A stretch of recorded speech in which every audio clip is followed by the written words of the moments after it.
পাতানো খেলার দিন শেষ, খুব শীঘ্রই হবে হাসিনা মুক্ত বাংলাদেশ। হাসিনার সমস্ত পাতানো খেলা দিনের পর দিন লন্ডভন্ড হয়ে যাচ্ছে। একের পর এক চাপ সামাল দিতে হাসিনা চরম লেভেলের হিমশিম খাচ্ছে। এবার নির্বাচন কমিশনারকে আইখ্যলা ভাম্বু করে দিলেন পিনাকি ভট্টাচার্য স্যার আজকের লাইভে। এছাড়াও বরিশালের নির্বাচনে যে ঘটনাটি ঘটেছে তা নিয়েও মুখ খোলেন পিনাকি ভট্টাচার্য। তিনি বলেছেন যে হাসিনার লোকজন এখন ঠেলার ভয়ে তারা আউলেয়ে গেছে, তারা কি করতেছে তারা নিজেরাও জানে না।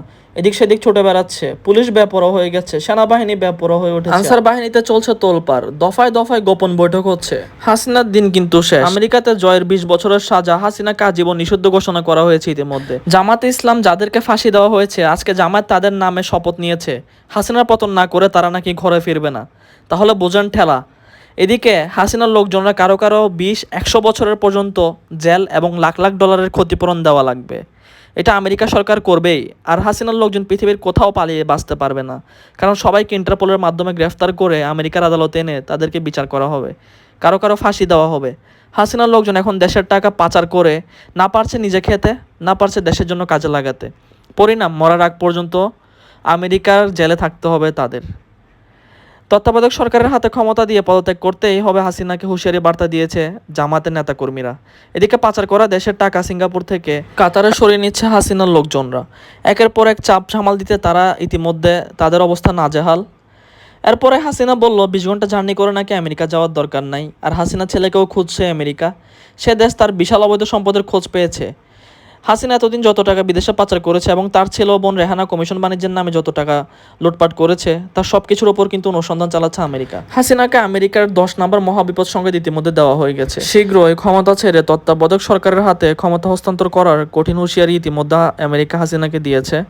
বাংলাদেশের র্যাব, ডিবি, পুলিশ এবং ডিজিএফআই সহ অন্যান্য আইনশৃঙ্খলা বাহিনী মানবাধিকার লঙ্ঘনের ঘটনাগুলো তথ্য স্টেট ডিপার্টমেন্ট কীভাবে যাচাই করছে তা জানতে চেয়েছেন 6 কংগ্রেস সদস্য। এছাড়াও আজকে হঠাৎ করে 500 পুলিশের লিস্টটি বিএনপি কর্মকর্তারা আমেরিকার স্টেট ডিপার্টমেন্টের হাতে ট্রান্সফার করেছে। এতে করে কি বোঝা যাচ্ছে তাদের উপরে চরম বিপদ নেমে আসছে। তাদের আকাশ এখন কালো দুর্যোগের ঘনঘটা ছড়িয়ে গেছে। দর্শক, আজকের অত্যন্ত গুরুত্বপূর্ণ ভিডিওটিতে সামনে আরও মারাত্মক তথ্য ফাঁসের ভিডিও রয়েছে পিনাকি ভট্টাচার্য, এবং পিনাকি ভট্টাচার্য মানে বাম্বু থাকবেই, আপনারা সবাই জানেন। তাই ভিডিওটি নাটকের প্রলাপ দেখেন। ভোট ডাকাতি বলছে বিএনপিকে ভোট চোর। ভোট ডাকাতি ছাড়া নাকি বিএনপির পক্ষে ক্ষমতা যাওয়া সম্ভব না, প্রধানমন্ত্রী ওরফে ভোট চোর হাসিনা। আসলে বিএনপি চোর ও ভোট কারচুপিকারীদের দলে। হ্যাঁ, ভোট ডাকাতি ছাড়া তারা কখনো ক্ষমতায় আসতে পারবে না, তাদের ক্ষমতা আসা সম্ভব না বলে মন্তব্য করেছেন এই ভোট চোর হাসিনা খোদ নিজেই। বৃহস্পতিবার সন্ধ্যায় সুইজারল্যান্ডের জেনেভায় প্রবাসীদের দেওয়া নাগরিক সংবর্ধনায় বক্তব্যে তিনি এই সমস্ত কথা বলেন। শেখ হাসিনা বলেন, নির্বাচন যথাসময়ে অনুষ্ঠিত হবে, জনগণ তাদের ভোট দেবে, জনগণ যাকে খুশি তাকে ভোট দিবে। জনগণ কি তোর বাপ মুজিবরে ভোট দিবে? সে আরও বলেন, তাদের ভোট মালিক তারাই, যারা জনগণের ভোট পাবে তারাই সরকার গঠন করবে। এটি গণতান্ত্রিক ধারা এবং এটা অব্যাহত থাকবে। তিনি বলেন, বিএনপি খুব ভালো করেই জানে যে অতীতের অপকর্মের কারণে তারা জনগণের ভোট পাবে না, এ কারণে তারা নির্বাচনী প্রক্রিয়া থেকে দূরে থাকতে চাইছে। তো দর্শক, বিএনপি যদি এত অপকর্ম করে থাকে তাহলে 100% কমেন্টের গালি কারা খায়? আওয়ামী লীগের প্রত্যেকটি পোস্টে জনগণের এত গালাগালি কেন? এই প্রশ্নটি থাকছে। অবশ্যই আপনারা আমাদের এই ভিডিওটিতে মন্তব্য করে জানাবেন।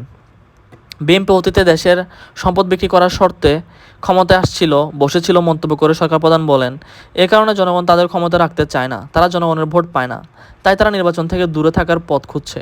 আওয়ামী লীগ সরকার পতনের জন্য বিএনপির বারবার হুমকি প্রসঙ্গে শেখ হাসিনা বলেন, সরকার এতটা দুর্বল নয়, 10 ডিসেম্বর নিয়ে হইচই ছিল, তারা সরকারকে ক্ষমতাচ্যুত করবে। আমরা এমন দুর্বল পর্যায়ে নেই যে তারা আমাদের পতন ঘটাবে। আমাদের সঙ্গে জনগণ আছে, আমাদের শক্তি আমাদের জনগণ। নির্বাচনকালীন তত্ত্বাবধায়ক সরকার গঠনের বিষয়ে বিএনপির দাবি প্রসঙ্গে তিনি বলেন, আমরা সম্পূর্ণ স্বাধীন নির্বাচন কমিশন গঠন করেছি, কিন্তু বিএনপি এখনও তত্ত্বাবধায়ক সরকার দাবি করছে। বিএনপি কি পাগল নাকি শিশু হয়ে গেল? এ প্রশ্ন তুলে প্রধানমন্ত্রী বলেন, একবার খালেদা জিয়া দাবি করেছিলেন পাগল বা শিশু ছাড়া কেউ নিরপেক্ষ নয়। তিনি বলেন, চোরদের, স্বাধীনতা বিরোধীদের এবং খুনিদের ক্ষমতায় এনে আমরা বাংলাদেশকে অন্যের কাছে মাথা নত হতে দেব না। বিএনপি এখন নিজেদের দুর্বলতা ঢাকতে নানা ধরনের অপপ্রচার চালাচ্ছে, নোংরা কৌশল অবলম্বন করছে। উল্লেখ করে তিনি বলেন, যারা দিবালোকে মানুষ হত্যা করেছে, যারা লুটপাট করেছে, দুর্নীতি করেছে, দুর্নীতির মামলায় দণ্ডিত হয়েছে, এটাই এখন মূল ইস্যুতে যে তারা দণ্ডিত ব্যক্তির নেতৃত্বে নির্বাচনে যাবে কিনা। এদিকে SLT এর নতুন কার্যনির্বাহী কমিটি গঠন হয়েছে। বাক প্রতিবন্ধী প্রতিষ্ঠানের শিক্ষকদের সংগঠন society of speech and language therapist এর 11 সদস্য বিশিষ্ট নবনির্বাচিত কার্যনির্বাহী কমিটি গঠন করা হয়েছে। এদিকে উত্তর কোরিয়া ক্ষেপণাস্ত্র পরীক্ষার পরদিনই দক্ষিণ কোরিয়ায় মার্কিন সাবমেরিন।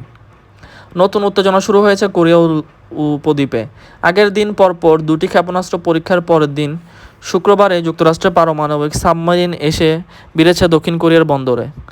পিং ইয়ং-এর ক্রমবর্ধমান হুমকি মোকাবিলার অঙ্গীকার হিসাবে মার্কিন নৌবাহিনীর পারমাণবিক শক্তি চালিত ডুবোজাহাজটি এদিন দক্ষিণ কোরিয়ার বন্দর শহরে বুসানে এসেছেন।